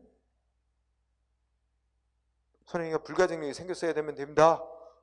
선행이 불가증력 안 생겼으면 선행이 갖고 취소해도 받으면 되잖아, 소송에서. 그러면 뒤에 위법이 승계됐냐 아니 얘기할 필요도 없어. 앞에 행위 취소받으면 그냥 끝나는 거야. 쫙 다 무효야 이제. 응? 그럼 구제받는데 아무 문제가 없잖아요. 그럼 선행행위 위법인데 소송 못 다투게 된 거야. 그런데 또 하나, 네 번째, 후행행위마저 위법이라면 어떻게 될까요? 그럼 선행행위 위법이 있는데 선행행위는 기간 지나서 못 싸운다. 근데 뒤행위마저도 위법이 있다. 그럼 뒤행위 취소되라고 소송하면 되잖아. 뒤행위 취소받으면 이제 구제되는 거지, 그지? 근데 뒤행위는 그 자체는 아무 위법이 없어요. 응? 뒤행위, 후행위 그 자체는 뭐 독자적인 위법 사유가 없어야 됩니다. 그 자체에 위법 사유가 있으면 후행위를 소송하면 싸우면 되니까. 이 네 가지 상황. 응? 자, 그러면 거기 판례 일단 보자. 판례 1번을 딱 보니까 뭐라고 돼 있어요? 선행위가 뭐래요? 존재하지도 않거나 무효라면. 응? 그 무효인 흠은 어떻게 돼? 뒤행위에 당연히 승계돼서 뒤행위 좌르다 당연히 무효로 만든다. 그럼 상대방은 구제받는데 가만 놔도 다 무효인 거고요. 혹시나 뭐 무효네 아니에 다툼이 있다 그러면 공식적으로 선행행위를 무효 확인 소송 내도 되고, 그걸 기초로 한 후행행위에 대해서 무효 확인 소송 내도 되고, 뭐 구제받는데 아무 문제가 없습니다. 응? 자, 1번. 따라서 두째 줄에 보니까 뭐라고 했어요? 1번 판례. 선행행위가 원상 복구해 놓으라고 의무부가 하는 원상 복구 명령이에요. 응? 원상 복구 명령이 무효라면 상대방한테 원상 복구해야 될 의무가 생겼어요? 안 생겼어요? 아니, 생기지도 않았죠. 근데 원상 복구해야 될 의무도 없는 자한테 너 왜 의무 이행 안 해? 하고 후속으로 뭐야? 응? 강제 저 대집행 들어갈 거야. 후속 조치 다 의무 없는 자에 한계돼서 다 무효라는 얘기야, 자동으로. 그렇죠? 근데 시험은 이제 그 뭐야? 3번이 주로 많이 냈어. 2번도 너무 당연하지 않아요? 세금 부과 처분이 무효라면 상대방은 세금 낼 의무가 생기지도 않았다. 의무도 없는 자에 대해서 너 왜 세금 안 내하고 독촉하고 재산 압류 들어가고 이런 조치들 다 자동 무효가 된다는 말이죠. 응? 3번은 뭐야? 적법한 건축물이에요. 적법한 건축물은 위법 건축물이래야 철거 대상이 되는 건데, 적법한 건축물인데 철거 명령을 내렸다면 그 철거 명령은 뭐다? 무효다. 대상도 아닌 거에 대해서 철거 명령을 내려서 무효다. 그럼 철거 명령이 무효면 상대방은 철거할 의무가 생기지도 않았다. 근데 너 기한 내 잦은 철거 왜 안 해? 강제 철거하겠다라고 후속 조치한 거 다 자동 무효다. 논리 그렇죠? 네. 그래서 무효일 때는 뭐 구제받는데 아무 문제가 없습니다. 자, 그러면 이거 한번 생각해 봅시다. 자, A라는 사람한테 뭐 했느냐? 세금 부과를 했어요. 과세처분. 응? 근데 기한 내 세금을 안 내. 독촉장을 보내요. 응? 그리고 또 안 낸다고 뭐예요? 재산 압류 들어가죠? 압류하고 막 공매하죠? 압류한 재산 계속 안 내면 압류했던 재산을 공매로 팔아요. 응? 이런 식으로 가잖아요. 그럼 이게 이 앞에 행해진 게 선행행위, 선행처분, 이게 후행행위. 이 둘 사이는 또 이게 선행이 후행. 중간에 건너뛸 수고 이게 선행이 후행일 수도 있고요. 응? 자, 그럼 봅시다. 여기서 아까 우리 정리한 세금 부과 처분이 무효라면 좌르르 다 무효야, 자동. 그죠? 근데 이 세금 부과 처분이 뭐가 있다? 취소 사유야. 응?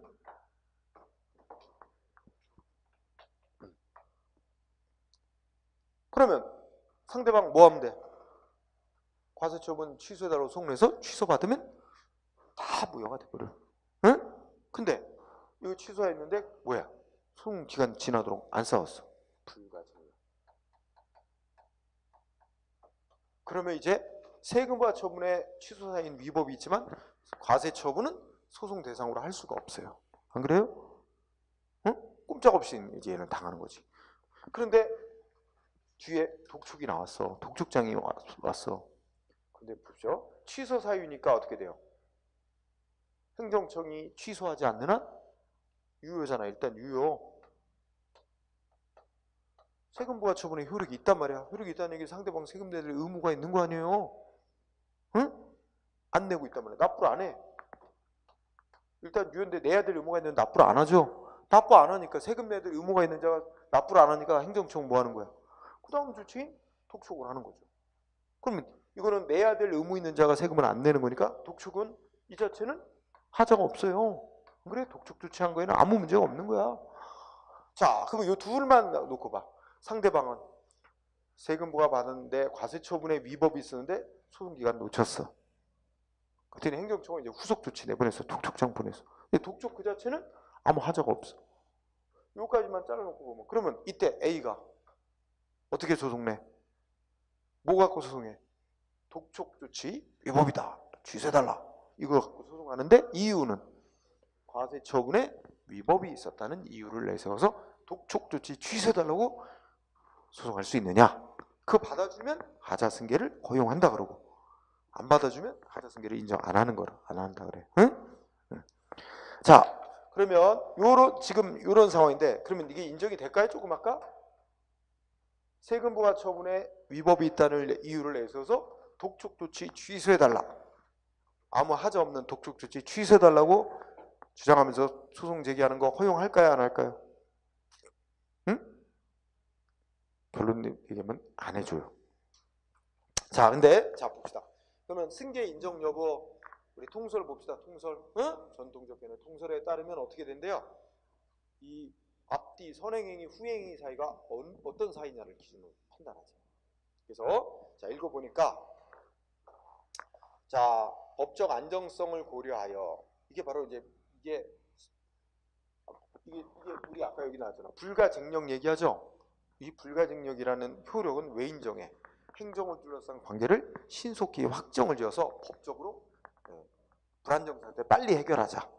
법적 안정성을, 신속한 확정을 통한 법적 안정성 유지를 위해서 불가증력이라는 효력을 인정하는 거야. 그럼 여기서 신속한 확정을 통한 법적 안정성 유지, 이게 이제 이 필요 때문에 소송 기간 짧게 주고 국민한테 위법이면 90일 안에 소송해라, 짧게 기간을 주는 거야. 그런데 이거 90일이 긴 것 같아도 짧단 말이에요. 국민은 저 하다가 소송기간 지나버렸다. 아무리 위법한 조치라도 소송기간 지나면 취소하라고 소송을 못하게 하잖아. 그게 바로 법적 안정성 유지라는 공익 목적을 위해서 이제 이렇게 인정할 필요성은 있지만, 그런데도 한편 생각하면 그 짧게 정해놓은 기간 내에 소송 내지 않았다는 이유로 위법한 처분에 맞춰서 세금을 내야 된다. 위법한 처분에 국민이 그대로 복종하고 따르도록 하는 건 또 문제가 좀 있죠. 국민의 구제 측면에서. 그래서 이 둘을 어떻게 잘 조화롭게 해결할 것이냐, 이게 이제 문제인데, 그래서 자 새로운 전통교육 통설에 보면 원칙은 어떻게 돼? 행정이 상호간에는 하자의 승계를 인정 안 해주는 걸 원칙으로 삼는데, 중요한 거 둘째 줄 선행의 후행이 쭉 읽어놔대. 중요한 대로 선행의 후행이가 어떤 사이? 서로 결합 해가지고 뭘 목적으로 한대? 그렇죠? 하나의 효과를 목적으로 하는 거야. 결국은 이 연속적으로 행해져서 목적은 하나의 효과를 목적으로 한다. 응? 여러 조치를 통해서 달성하려는 목적은 하나다. 응? 하나의 효과를 달성하는 연속적으로 행해지는 사이라면 그때는 어떻게 되는데?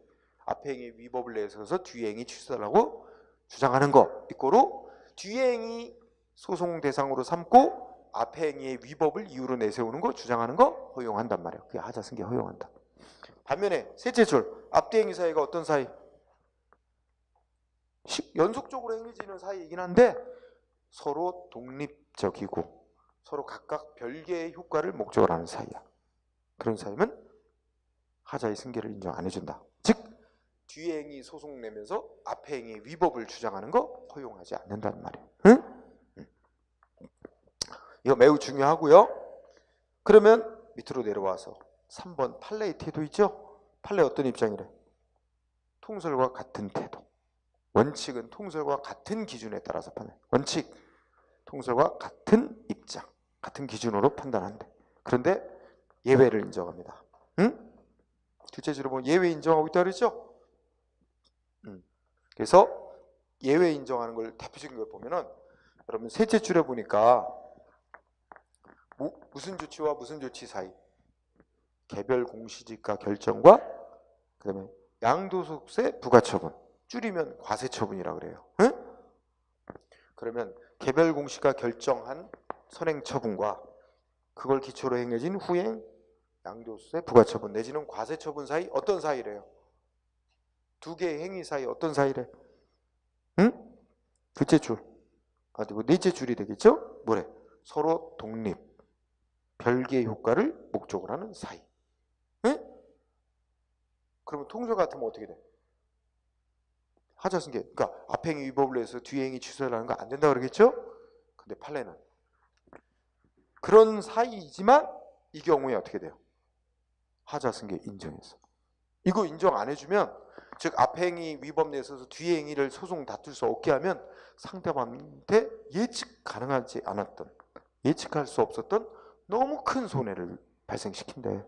그래서 국가의 작용으로 국민의 그 피해, 구제, 재판을 통해서 구제해줘야 된다는 국민의 재판 청구권 보장을 위한 차원에서 이런 때는 예외적으로 허용해준다는 거예요. 응? 상대방한테 예측 가능하지 않은 너무 중대한 손해가 발생하는 경우에는 서로 앞뒤 행위 별개의 사이라 하더라도 앞 행위 위법을 이유로 뒤 행위를 소송으로 다툴 수 있도록 해주겠다는 겁니다. 응? 예외를 인정. 그래서 같은 논리로 뭐였대? 표준지 공시지가 결정과 토지 수용 재결 사이. 또 뭐야? 친일 반민족 행위자 결정과 독립유공자 예외에 관한 법률의 적용 배제자로 결정하는 것 사이에도 같은 논리로 앞뒤 행위 사이 별개지만 독립적으로 별개 효과를 목적으로 하는 사이지만 하자승계를 인정한 사례들이 있어요. 응? 예외적으로. 그래서 그 밑에 판례를 보면, 자, 읽어보세요. 통설과 마찬가지로 가지 않나요? 두 개 이상의 처분이 연속적으로 행해질 때 선행처분과 후행처분이 서로 결합하여 한 개의 효과를 완성하는 경우, 그럼 어떻게 돼? 하자승계 인정. 즉 선행처분의 하자는 후행처분에 승계된다. 따라서 선행처분의 소송기간 놓쳐서 불가증력이 생겨서 선행처분을 다툴 수 없게 된 경우에도 상대방은 어떻게 하면 된대? 응? 선행처분의 위법, 하자를 이유로 내세워서 후행처분 효력 다툴 수 있다. 여기까지 한 문장. 반면 선행처분과 후행처분이 서로 독립하여 별개의 효과를 목적으로 하는 사이일 때는 선행처분의 불가증력 생겨서 효력 다툴 수 없게 된 경우에는 선행처분의 하자가 무효가 아니라는 선행처분의 하자를 내세워서 후행처분의 효력을 다툴 수 없는 게 원칙이다. 이렇게 얘기를 하죠. 통설 아주 정확히 통설과 판례가 같은 입장을 나타내죠. 다만 그래서 그런 이치로 해서 쭉 나왔습니다. 그죠? 그러면 이 중에서 특히 2번 보니까 판례 2번. 자, 택지 개발 사업은 어떤 순서로 진행이 된대?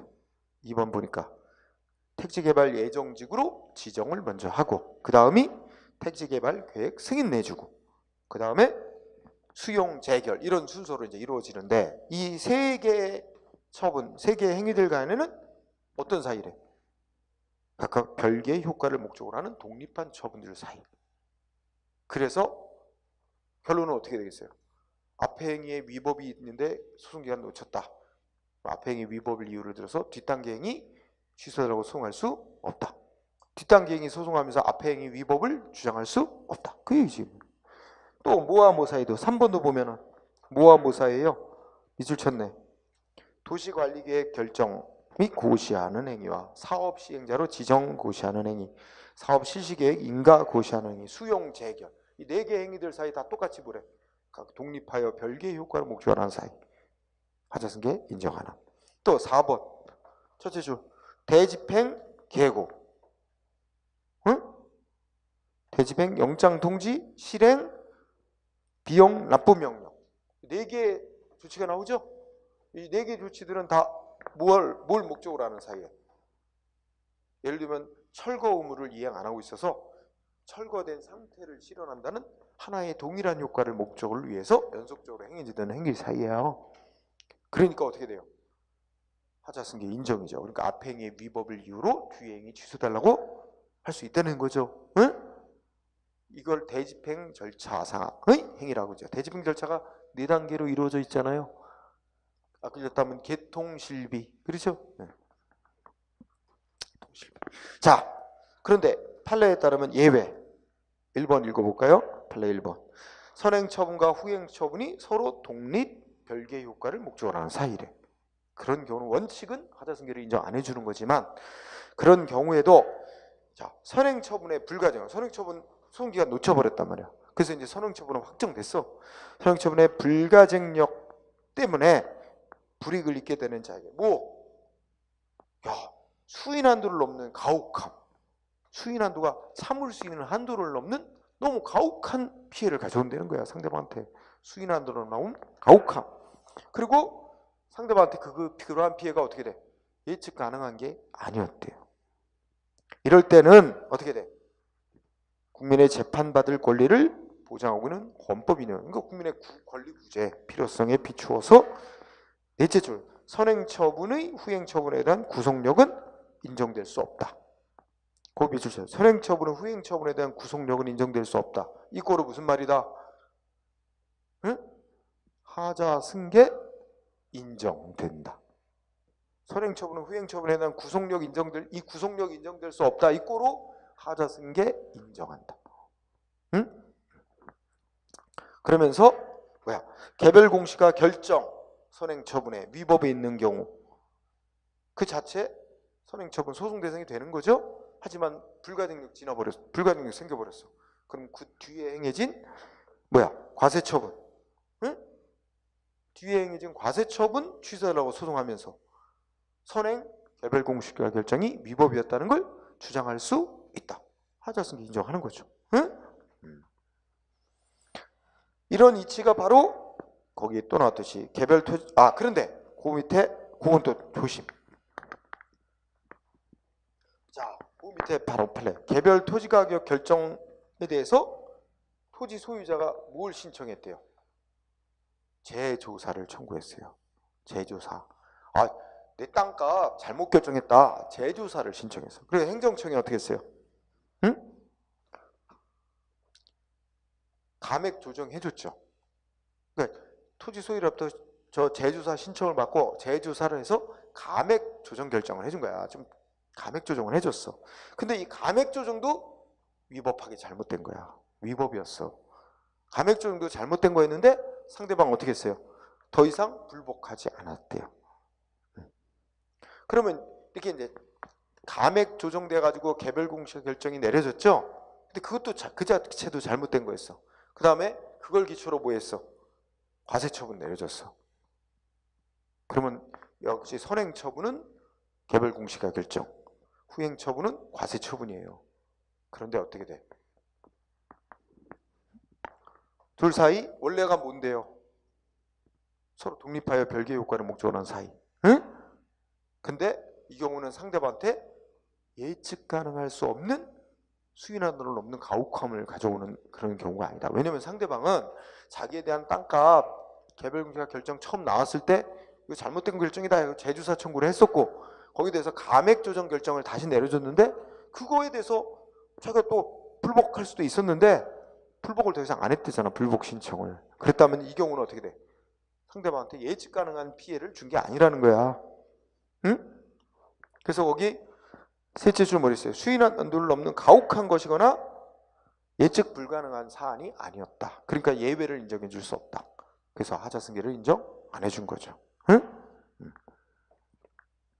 그래서 요거는 그 위에 거하고 대비해서 봐야 돼요. 아셨죠? 그 문장 나오는데 재조사 청구했고 감액 조정 내렸는데 더 이상 안 다툰 경우, 그죠? 불복 신청 안 한 경우, 그때는 예측 가능한 자는 불이익 주는 거라고 볼 수가 없다라는 취지가 연관되어 있습니다. 자, 그러면 2번은 아까 지금 저기하고 똑같죠. 그러면 1번을 여러분들 이해를 돕기 위해서 조금 부연 설명을 하면 이런 거였죠. 뭐냐?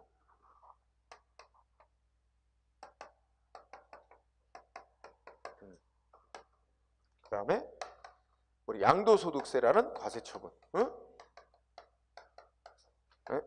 라는 과세처분합니다. 부과처분하죠. 그런데 자 여기에 여기가 인천시다, 계양구다, 여기에 A 땅이 있어요. 이게 A 땅. 그런데 자 우리 구청장이 아니면 시장이라고 하죠. 자, 시장이 A 땅값을 결정해요. 개별공시가. 그런데 원래는 얼마로 결정해야 되냐? 원래는 100원으로 결정해야 돼. 100원. 응? 간단히 말하면 100원으로 결정하는 게 맞는 거야. 근데 잘못 결정했어요. 너무 높게. 응? 너무 높게 결정했어. 얼마로 결정했냐면 이게 노란색으로 한 게 잘못 결정한 거. 얼마로 결정했냐면 300원으로 결정했어. 300원. 3배랑. 응? 예를 들어 너무 높게. 이게 잘못 결정했어요. 이렇게 결정을 내렸어요. 원래는 100원으로 결정해야 맞는 건데. 자, 그런데 A는 이 땅을 B한테 팔았어요. 응? 매각을 했어요. 팔았어요. 양도했지, 양도. 응?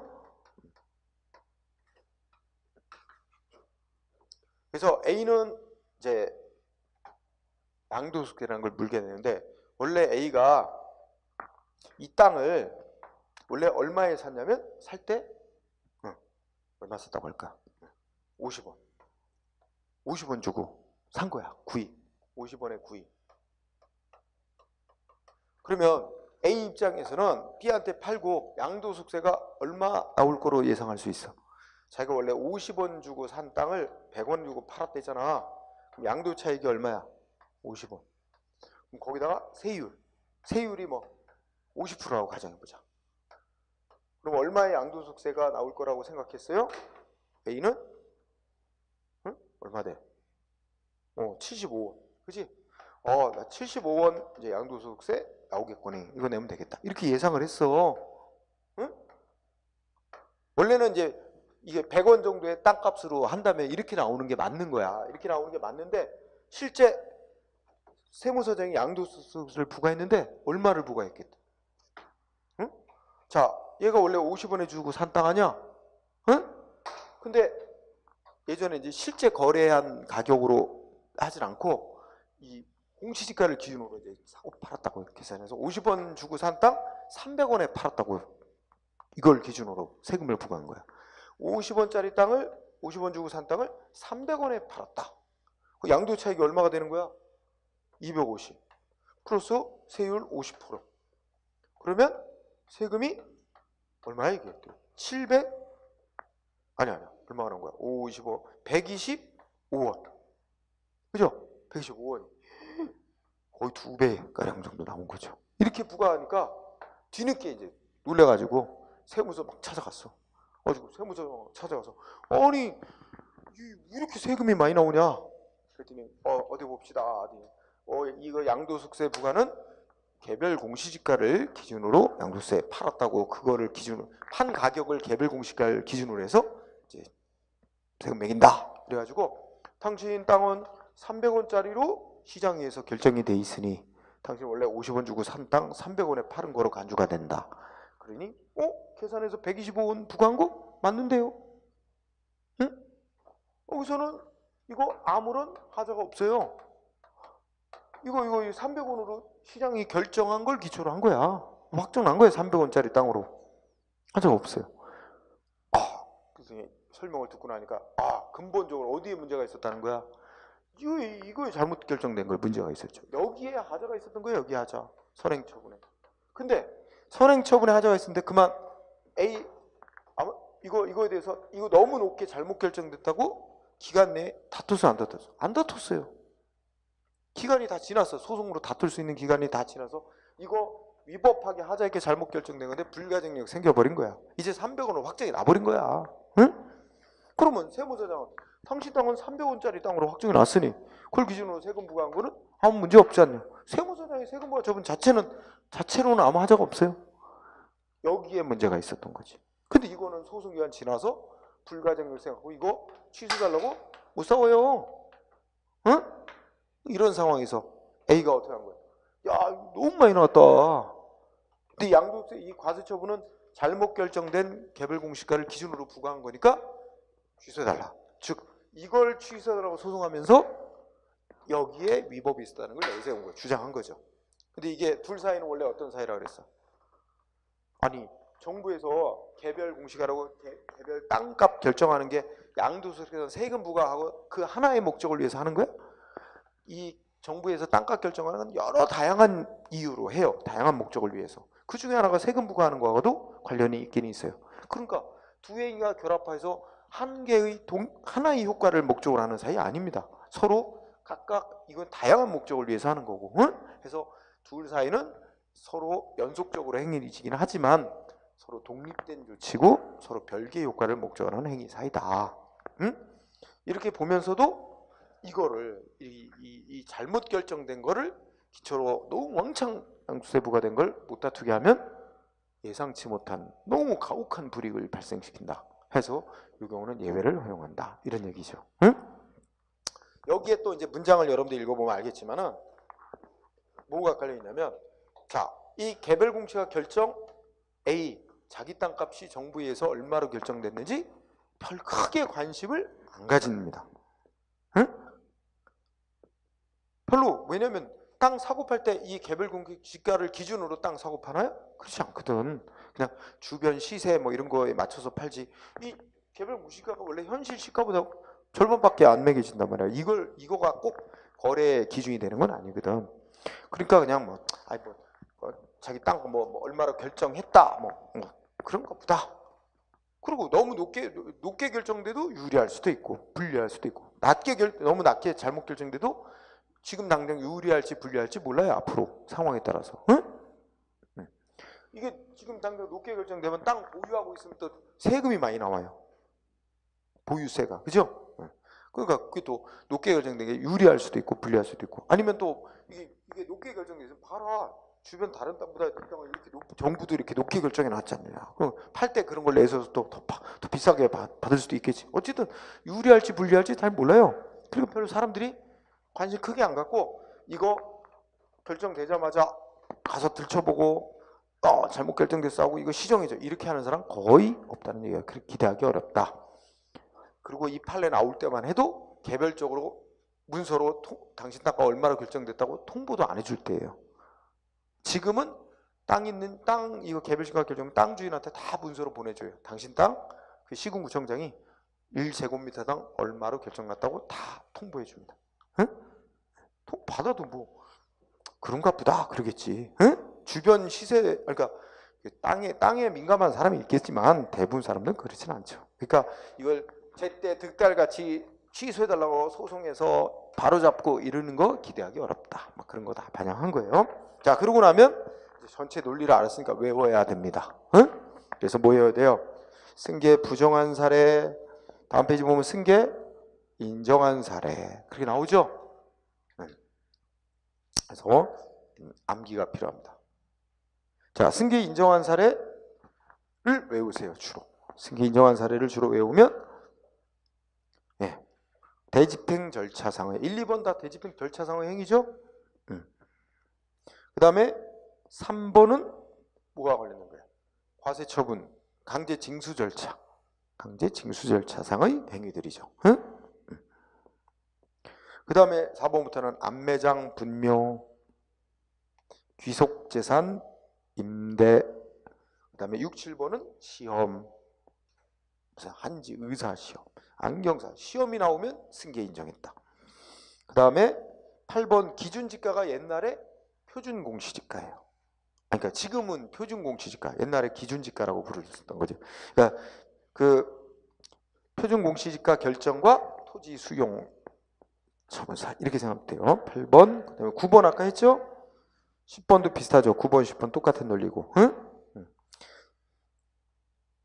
그래서 승계 인정한 사례 요걸 외우시기 바랍니다. 그러니까 부정하는 게 원칙이에요. 하자 승계는 부정이 되는 게 원칙이기 때문에 부정 사례가 훨씬 많습니다. 그러니까 많은 사례를 외우지 말고 긍정 사례를 외우기 바랍니다. 그래서 여러분들이 이것도 이제 참고로 공부할 때 뒤에 실효성 확보수단 공부하면 뭐 있었어요? 우리가 이제 과세처분, 그다음 뭐예요? 아까 했던 거 독초, 그다음 뭐예요? 압류, 그다음에 매각하는 게 공매, 그다음 뭐야? 청산, 이렇게 단계로 이어지고 여기서부터 여기 사이를 뭐라고 부른다 그랬어요? 요거를 체납처분이라고 그래요. 체납처분 절차. 그래서 그리고 여기서부터 여기까지가 뭐에 해당되는 거예요? 여기를 뭐라 그래요? 이게 강제 징수 절차. 응? 세금 안 내니까 강제 징수하는 절차. 강제 징수. 강제 징수 절차는 이렇게 4단계 행위로 이루어진다. 4단계인데 크게 따지면 독촉과 체납 처분 이렇게 이루어져 있다. 그러면 여기하고 요거는 내용적으로 뭐 조치해요? 하명하는 거예요. 하명 처분. 응? 의무 부과하는 거죠. 하명. 의무 부과하는 행위와 이쪽은 뭘까요? 그러면 부과된 의무를 상대방이 이행 안 하니까 행정기관이 강제로 실현하는 행위예요. 응? 자, 이 사이는 서로 어떤 사이? 응? 서로 별개. 응? 독립적인 사이. 응? 그럼 어떻게 될까요? 하자승계 된다 안 된다? 안 된다. 그래서 아까 위에도 썼었죠. 세금부과 처분에 총정리. 세금부가 무효면 언제나 무효가 승계 다 무효. 근데 세금부가 취소 사유면 세금부가 취소 사유 있는데 소음기간 지났어. 근데 뒤에 독촉은 문제가 없어. 그러면 세금부와 처분에 취소 사유 위법이 있다는 이유를 내세워서 뒤에 독촉 취소해달라고 소송할 수 있어 없어요? 없다. 그게 바로 하자승계 인정 안 해준다. 그럼 이렇게만 되나? 과세처분과 압류 사이, 과세처분과 매각 사이, 공매처분 사이 다 안 된다는 거예요. 그러나 어디는 될까요? 응? 요 강제징수 절차 4단계 독압매청. 응? 여기는 다 의무가 실현된 상태라는 하나의 동일한 효과를 목적으로 하는 행위 사이예요. 요 사이의 4단계 행위는 하자가 승계가 다 허용이 된다는 얘기입니다. 응?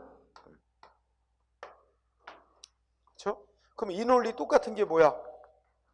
맨 처음에 어떤 사람한테 건물 철거하시오. 언제까지? 철거 명령 안 하니까 그 다음 무슨 조치해요? 대집행하겠다고 계고. 이 독촉과 비슷한 거. 언제까지 철거 안 하면 강제 철거 들어간다. 통보. 그 다음에 어떻게 돼? 그래도 안 하니까 문서로 어떻게 돼? 몇 월 며칠 날 철거 실행 들어가겠다. 그리고 통지. 대집행 영장 통지. 그 다음에 어떻게 돼? 통지한 날짜 가서 실행 때려 부수고. 그 다음에 어떻게 돼? 거기에 대해서 비용 언제까지 납부해라. 이거죠. 비용 납부 명령. 응? 부과하죠. 비용 납부 명령 내리죠. 응? 그리고 안 내면 강제징수 들어가고. 여기도 구별하면 어떻게 돼? 여기는 이거 그죠? 하명. 여기는 하명으로 부과된 의무를 이행 안 하니까 이거 강제로 실현시키는 이걸 우리가 대집행 절차라. 대집행. 그렇죠? 자, 대집행 절차 4단계 행위들은 다 하나의 동일한 효과를 목적으로 하는 사이. 따라서 이 안의 행위들은 다 하자승계 인정. 그렇죠? 근데 여기와 여기는 어떻게 돼? 철거 명령이 무효면 다 무효가 되지만 보통은 무효라는 말이 없으면 안 되는 거예요. 취소 사유로. 그러면 여기는 승계 안 된다. 철거 명령과 대집행 영장 통지 사이 안 된다. 여기 안 된다는 거예요. 여기와 똑같은 논리예요. 응? 그렇게 공부하세요. 응. 자, 그러면 승계 인정된 사례가 적으니까 인정된 사례를 주로 외우고요. 그러니까 이것만 해도 벌써 이건 당연한 순서 익혀야 되는 거고, 그거 빼고 나면 뭐 있어요? 뭐 외울 게 별로 없다. 안매장 분묘, 귀속재산, 시험 2개, 응? 뭐 거의 다 끝났네 그냥. 그렇지 않아요? 그러면 예외로 인정하고 개별 공시가 결정과 과세처분 사이, 그다음에 또 뭐 있어요? 표준 공시가 결정과 토지 수용 재결 사이, 그다음에 친일 반민족 행위자 결정과 국가유공자법 적용 제외시키는 결정, 그죠? 그 사이. 그 정도밖에 없어요. 그러면 이제 하자승계 부정된 사례로 많이 들어지는 거, 원래 공부는 어떻게 한다? 인정된 것만 달달달 하고 잘 모르는 건 다 부정됐다고 몰아가면 되는 거지. 응? 그러면 그 중에서 우리 공부할 거 345쪽에 보면 승계 부정한 사례 1번 철거 명령과 계고 처분 사이. 알겠죠? 그 다음에 2번 2가 둘이 돼 있다. 응? 두 번째 거 과세 처분과 체납 처분 사이. 이것도 여기 들어있는 과세 처분, 이게 여기하고 이 뒤쪽에 있는 행위 사이 안 된다는 거예요. 체납 처분 사이. 그런 게 좀 나오고. 3번도 많이 나옵니다. 3번은 공무원에 대해서 직위해제하는 처분과, 일단 직위해제 시켜놓고 나중에 뭐 하죠? 징계. 직위해제 처분한 거, 징계가 직위해제 시키고 잘라. 직권 면직 처분 사유. 이것도 각각 별개의 효과를 목적으로 하는 사유. 하자 승계 인정 안 함. 응? 이게 나오는 편이고요. 그 다음에 5번 도시계획 결정과 무슨 수용 재결 사유. 응? 8번 토지 수용할 수 있는 공익사업 인정과 수용 재결 사유. 그 다음에 9번 택지개발 예정지구 지정과 쭉 이어진 거. 아까 판례도 했죠?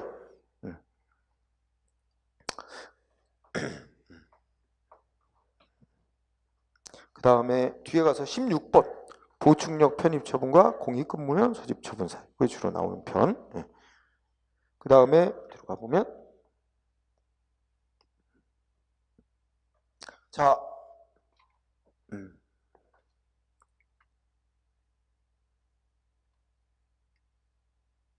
거기 새 판례로 22번, 23번이 새 책에는 들어가 있는데 작년 책에는 있나요, 없나요? 번호 몇 번까지 있어요? 작년 책은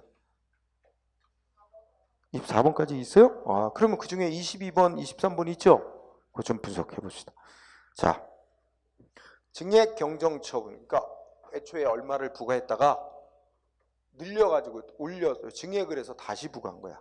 증액 경정 처분. 그러면 어떻게 됐어요? 이렇게 된 거죠? 맨 처음에 이만큼 부과했다가, 그죠? 뭐 100만큼 부과했다가 증액 경정이 어떻게 해? 증액 경정 처분 어떻게 하는 거야? 응? 이 100이 너무 법의 기준보다 너무 적게 부과해서 잘못됐다 해가지고 이걸 포함해서 이 앞에 100을 포함해서 120 올려서 지금 다시 부과하는 거야. 근데 이렇게 할 때 이 앞선 처분은 어떻게 되는 거야? 이게 당초 처분이라고 부르는데 이거 없애고 이거 포함을 해서 여기다 증액해서 새 처분하는 거예요. 그러면 근데 원래 당초 처분 100 할 때 여기 하자가 있었대. 그럼 어떻게 돼? 이 하자 그대로 여기로 옮겨오고 여기다 20을 더 얹은 거거든요. 그러면 끝에 가면 어떻게 될까요? 그러니까 증액경정 처분하면 당초 처분은 증액경정 처분에 흡수돼요. 소멸해버려. 없어져. 당초 처분 소멸이죠. 그러면 소멸된 당초 처분의 하자는 뒤에 행해진 증액경정 처분에 승계된다 안 된다? 응? 승계되지 않는다. 응? 왜 그럴까요? 왜 그렇게 말할까?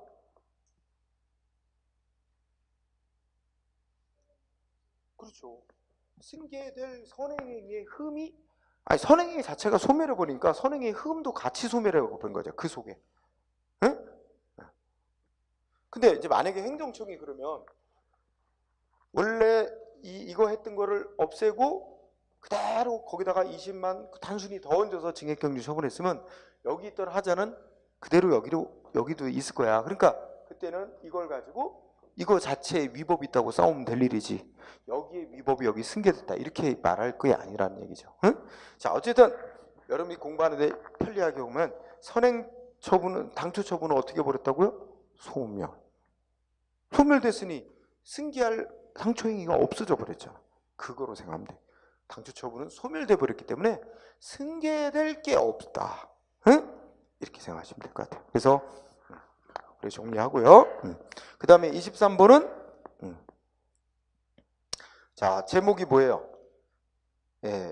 회사, 원천징수 의무자인 회사에 대해서 소득 금액이 바뀌었다고 통지해서 회사 직원의 소득이 변동됐다고 통지, 소득 금액 변동 통지하고 그다음에 세금 징수한 처분, 이 둘 사이 어떻게 된대요? 응?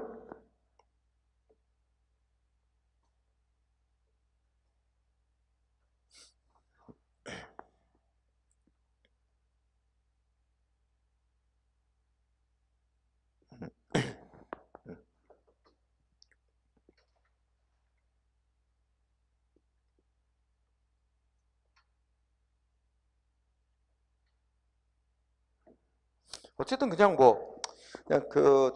첫째 줄로만 잘 정리해서 하자 승계 안 된다고 했다는 거, 그죠? 거기 문장 속에 그대로 승계 안 된다 그랬죠? 그렇게 정리하세요. 그러면 여러분들이 또 이렇게 이와 비슷하게 해서 기준을 하나 또 잡으면 좋을 게 뭐냐면 아까 땅값 결정하는 문제와 관련해서 자, 우리가 아까 개별 공시지가 결정이란 말 나왔죠? 그리고 이 앞뒤로 뭐가 있을까? 뒤에는 과세 처분. 응? 그죠? 네, 앞에는 또 뭐 있어요? 이 개별 땅값 결정하는 기준이 되는 땅, 이게 표준지가 있어요. 표준지. 응? 표준지 공시지가 결정. 이걸 표준 공시지가 결정. 이렇게 셋을 늘어뜨려 놓고 보면, 자, 여러분들이 조금 아까 공부한 거에 따르면 어디는 판례가 예외적으로 하자의 승계를 인정해줬어. 여기에 여기 사이에 이게 글씨가 과세 처분하고 사이에 여기 인정해줬죠? 승계 인정해줬죠? 그런데 여기만 예외로 인정했던 거야. 그럼 어떻게 돼? 자, 여기 표준 공시가 결정과 과세 처분 사이 인정한다 안 한다? 이거 승계 인정 안 해요. 또 요 사이 어때요? 요 사이도 인정 안 해요. 응? 그렇죠? 여기만 요 둘 사이만 예외적으로 인정을 해준 거죠. 응?